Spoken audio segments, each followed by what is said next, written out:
it's not often I find myself scrolling through Walmart.ca or in a Walmart in general, but to my surprise, they sell books. And not only do they sell books, they also have a book of the month pick. Wait, what? We're going to Walmart. And thus began my journey of figuring out, does Walmart actually sell good books? So I pull up and we're already overstimulated. I'm in with the coffee makers. I've never been more uncomfortable, but we're in Walmart. Now off I go to rendezvous in the books section, okay? And honestly, the selection is not too bad. This store had some bestsellers, some Emily Henry and Abby Jimenez. It was great. And then finally, I found what I was searching for, the book of the month. Now, as much as I love supporting capitalism, I thought, I bet I could find this at the library. Book acquired. Saving some money got from the library. And now it's time to put this Walmart book to the test. Good morning, guys. Welcome back to my kitchen. I have an ultimate plan for today. First of all, this all stems from the fact that fall vibes outside are holding off strong. It's gloomy out, it's a little chilly. I'm a little chilly. I thought, let's make another loaf of bupcha bread and listen to the audiobook. Fall vibes to the max. You have to understand.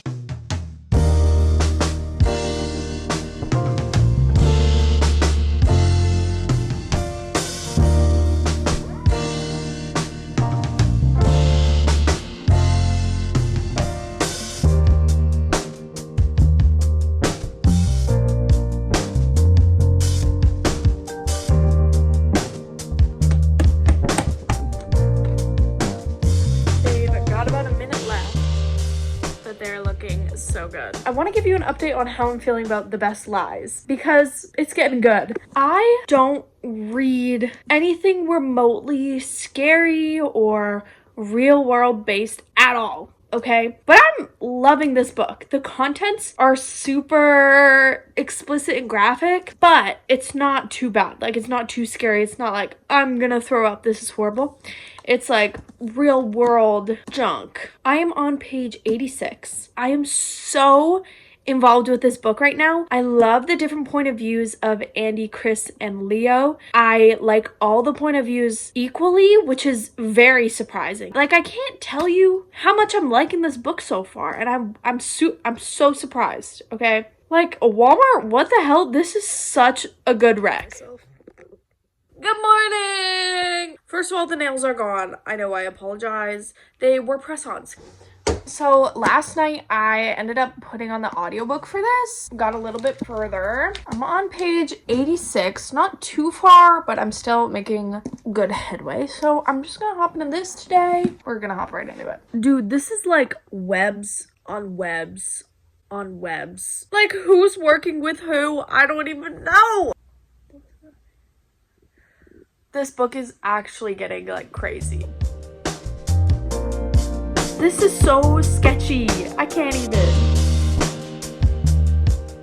Bro, what?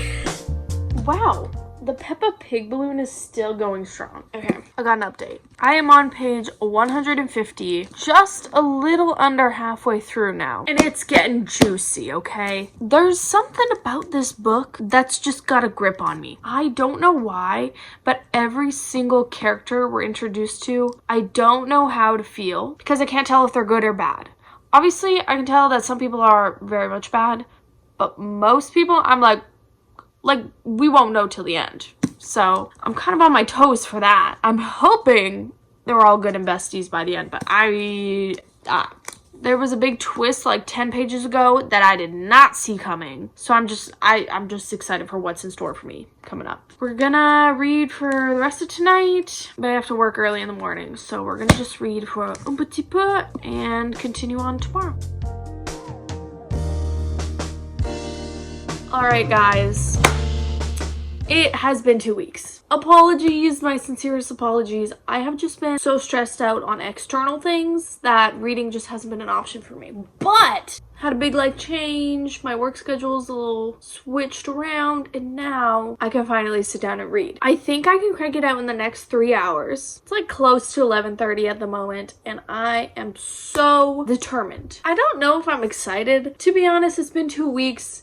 and I'm trying to like catch up my memory. Although nothing crazy has happened yet. We've had some big reveals and we're building up to the crazy thing, but it hasn't happened yet. So I'm assuming it's gonna happen soon, and then we're gonna see the aftermath. I hope it doesn't end the second the thing happens, but we're gonna find out today.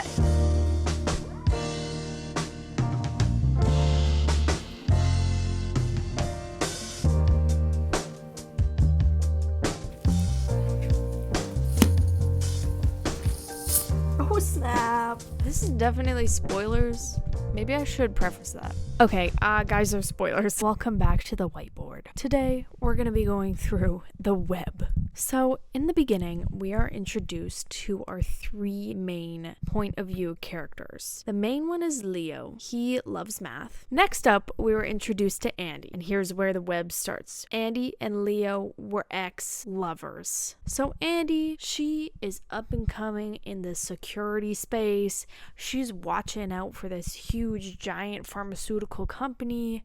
And Andy, she's just a good old-fashioned cop. She loves Chicago. Now she's working in security. We don't really know why. Next up, we're introduced to Chris. He is a baddie cop, but not only is he a cop, he had cancer. So far, he has no connection to Leo whatsoever. Then the plot moves along, and we are introduced to Cyrus. And he's just classic mob boss gangster. And Leo is connected to Cyrus because Cyrus sold his brother. All right, human trafficking. We don't like Cyrus. So that was our intro. And this is where things get interesting. We are introduced to another character. Bam! We are introduced to Nico. All right, that is Cyrus's big boss. So Mr. Big Boss Nico and Cyrus are hatching a scheme to steal some information.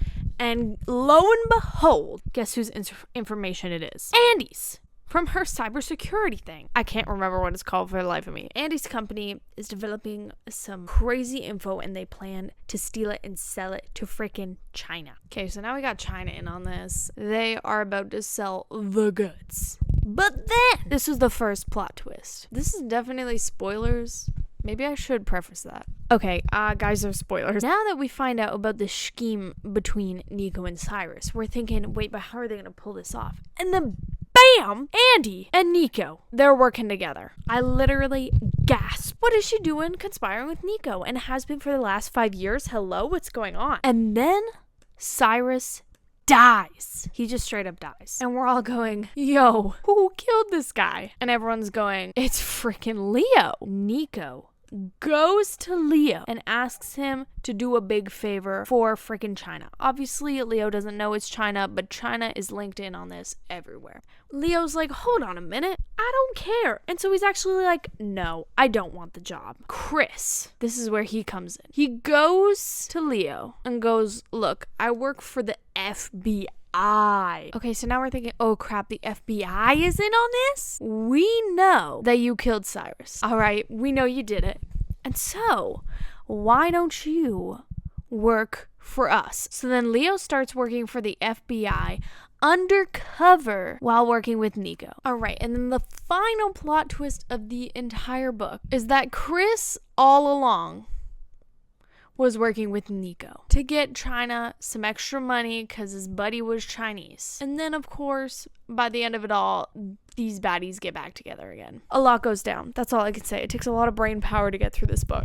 Hey! Welcome to the review. As you all know, I have been reading The Best Lies by David Ellis, recommended to me by Walmart this week. And here is that review. If you skipped over the whiteboard session because you didn't want spoilers, the review is also going to be spoiler free. The Best Lies is a high-stakes crime thriller novel, and it takes place in Chicago, and it's surrounding three main point of views, and at first they seem completely unrelated until they all come together in the end. So I love a good thriller where you don't know what the heck is going on until the very end, and this was definitely one of those books. One thing I absolutely loved about this book was the different point of views. Sometimes when I read a book with multiple point of views, I get lost in one point of view, or one point of view isn't my favorite, but that was not the case with this book.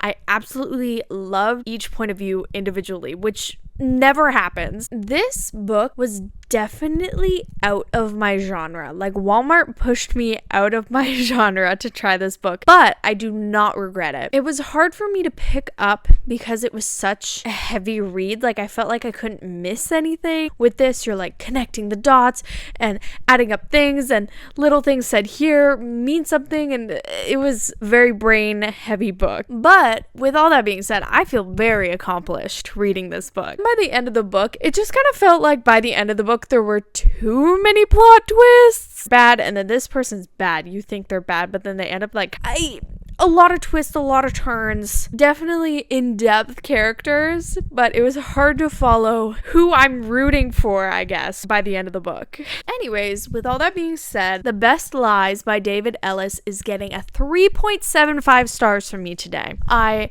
enjoyed the plot, I enjoyed the twists, and I really enjoyed the characters. If you enjoyed this video, give me a like, comment, subscribe below, do whatever you need to do, and thank you for making it to the end. Bye everybody!